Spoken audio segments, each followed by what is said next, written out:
My name is Maria Schwarz. I'm the Food Equity Program Manager for Salt Lake City's Sustainability Department. And we are here in Richmond Community Garden in Richmond Park, and we're talking about our Food Equity Microgrant program, which we just opened our applications for. This grant has two categories. We have our resident grant, our home food production grant, which residents of Salt Lake City can apply for to get $250 to support home food production efforts, so not just gardening, but if they have backyard chickens or beekeeping or fruit trees. And then we have our community grant, which is up to $5,000 for community groups and small businesses to support food equity and access work. Last year was our first year of the program, and we funded over 50 grantees. Most of those were our home food production resident grants, so met some really awesome folks doing really cool garden projects at their home.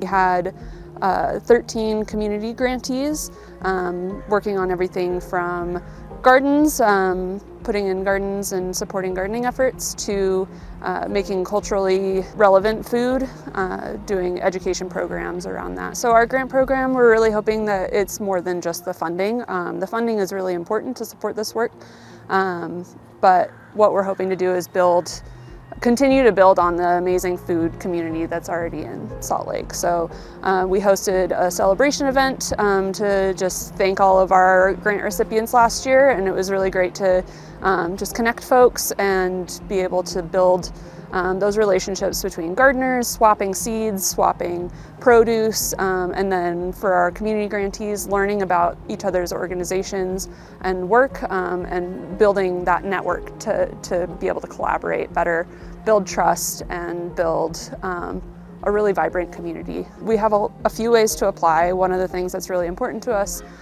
because this grant is focused on equity, is making it accessible to anybody who wants to apply. So we have our applications up online in an online form, but you can turn it in a printed document. You can write in, you can call me, and we can fill out the application together. There are a lot of options for submitting the grant. We also are able to support language access with this, which is really exciting. So we have our applications up in Spanish and English right now. Those are the most commonly spoken in Salt Lake, but we're happy to translate and provide support for interpretation or translation to be able to apply for this grant. And what we're looking for is folks to really give us a little bit of information, but mostly just tell us their idea and help us to support the awesome work that they want to do. I just want to highlight that this idea came out of our Resident Food Equity Advisor program. It's a group of really fantastic folks who have collaborated with the city over the past few years to advise us on, what are some pathways toward creating a more equitable food system in Salt Lake so that everybody has access to the food that they need. And this microgrant program was an idea born out of that.